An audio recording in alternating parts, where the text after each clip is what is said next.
प्रेषक हो, आपल्या महाराष्ट्रात एक अत्यंत गोरगरीब, पीडित, वंचित, दीनदुबळा असा एक समाज राहतो. या समाजाला खायला अन्न मिळत नाही, राहायला घर मिळत नाही, अंगावर पुरेसे कपडे सुद्धा घालायला नसतात. अन्न, वस्त्र व निवारा या मूलभूत गरजांपासून हा समाज वर्षानुवर्षे वंचित आहे.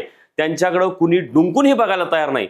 परिस्थितीनं गांजलेल्या या समाजाच्या मदतीसाठी महापुरुष असलेले महसूल मंत्री चंद्रशेखर बावनकुळे धावून आलेले.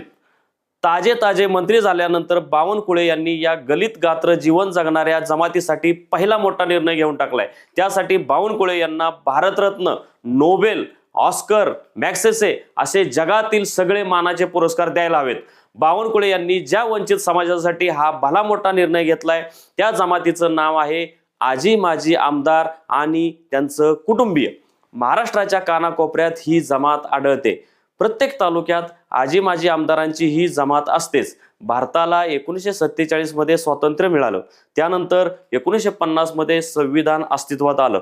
ब्रिटिश निघून गेल्यानंतर ही जमात उदयास आली. परंतु अलीकडे या जमातीवर अन्याय होऊ लागलाय. वर्षातून 2 वेळा मुंबईत तर एकदा नागपूरला ही रंजली गाजलेली जमात विधिमंडळ अधिवेशनाच्या निमित्ताने एकत्र येत असते. तुम्ही मंत्रालय व विधान भवन परिसरात गेलात तर या जमातीमधील गोरगरीब माणसं तुम्हाला हमखास पाहायला मिळतील.